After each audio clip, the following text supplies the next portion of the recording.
Querido Jesus, lerei agora as páginas da tua vida, que elas me levem a te amar cada vez mais e que tuas palavras firam o meu coração e me levem a mudar de vida. Comemoramos hoje a festa de São Barnabé.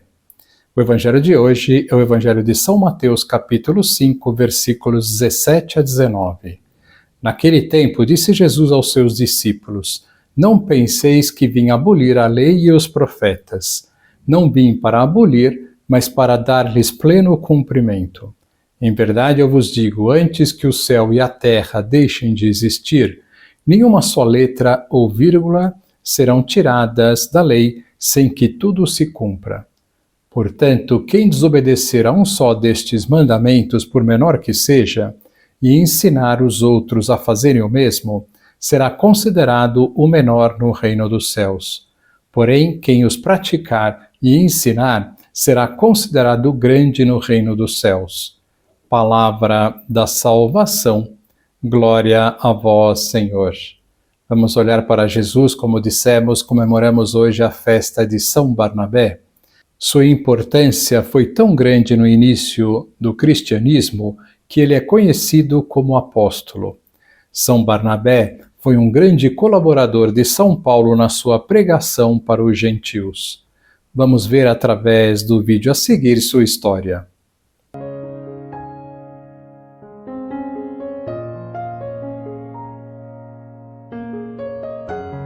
Hoje vamos contar a história de São Barnabé.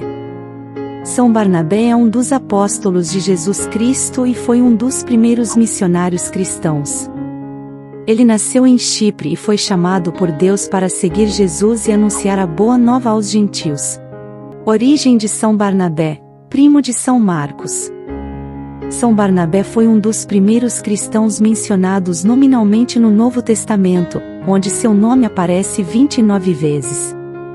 Sabe-se que seus pais eram judeus gregos de Chipre e seu nome original era Joseph. Era descendente da tribo de Levi e sobrinho de Maria, mãe de João Marcos, autor do segundo evangelho, Colossenses 4, 10. Portanto, Barnabé era primo de São Marcos. Sabemos que Marcos era discípulo de Pedro. Essa proximidade com os apóstolos e evangelistas certamente influenciou sua vida. Homem bom. O evangelista Lucas menciona Barnabé como um homem bom. Ele possuía um pedaço de terra na ilha de Chipre. No entanto, quando ele estava totalmente comprometido com Jesus Cristo, ele vendeu tudo e deu o dinheiro aos líderes da igreja em Jerusalém. Por isso os apóstolos lhe deram um novo nome, Barnabé. São Lucas dá o significado do nome em Atos 36, filho da consolação ou filho da admoestação. Amigo de Paulo e apóstolo. Algumas fontes dizem que Barnabé e Paulo estudaram juntos em Chipre, na escola do grande mestre Gamaliel. Quando Paulo voltou a Jerusalém após converter-se, foi Barnabé quem o apresentou aos apóstolos, Atos 9, 27. Um detalhe do livro dos Atos dos Apóstolos 14 muitas vezes passa despercebido. Barnabé é citado antes de Paulo quando a dupla é mencionada. Barnabé e Paulo. Ambos são denominados apóstolos. Esse detalhe mostra a importância de Barnabé no início do cristianismo. Além disso, Barnabé é mencionado entre os 72 discípulos enviados pelo próprio Jesus a pregar pela Palestina. Profeta e mestre. São Barnabé é mencionado como um dos primeiros profetas e mestres que trabalharam na igreja de Antioquia. Ele foi enviado para lá por ordem dos apóstolos a Jerusalém para guardar, ensinar e liderar a comunidade cristã mais próspera da região. No entanto, o trabalho era tanto que ele foi a Tarso procurar seu amigo Paulo para que pudesse ajudá-lo.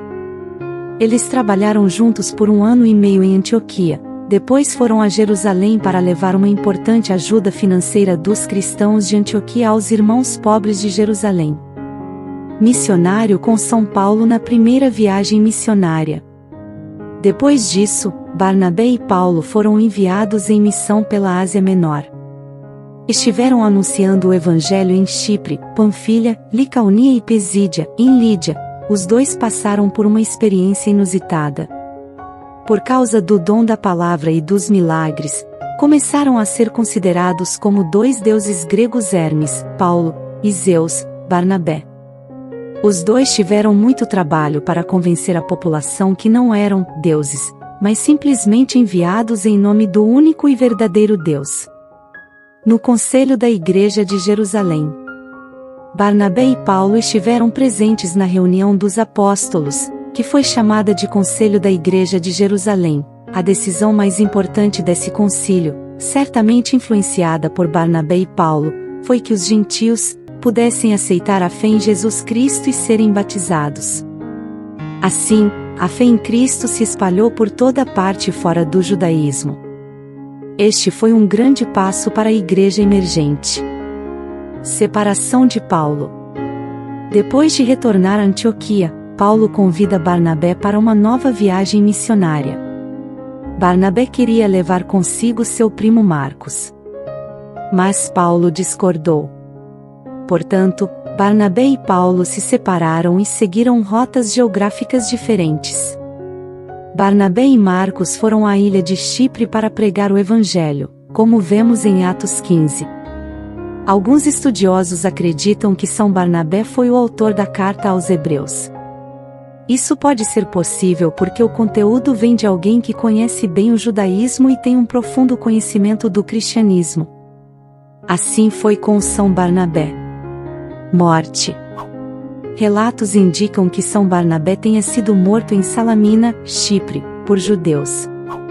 Estes não suportaram o grande sucesso que Barnabé alcançou entre os judeus, prenderam-no e depois apedrejaram-no. Marcos, seu primo evangelista, sepultou o corpo numa caverna. Séculos mais tarde, em 488, suas relíquias foram encontradas e um mosteiro foi construído em sua homenagem em Salamina. Por isso São Barnabé passou a ser venerado como padroeiro de Chipre. Que lição nós podemos tirar de hoje? São Barnabé viveu uma vida de entrega a Deus e ao seu serviço, não se importando com as perseguições e açoites por pregar o Evangelho. Que o seu exemplo nos sirva para colocar Deus em primeiro lugar na nossa vida, sem temer todas as dificuldades e sacrifícios que possam surgir. Agora vos dou a bênção para este dia. A bênção de Deus Todo-Poderoso, Pai, Filho e Espírito Santo, esteja sempre convosco e permaneça para sempre. Amém.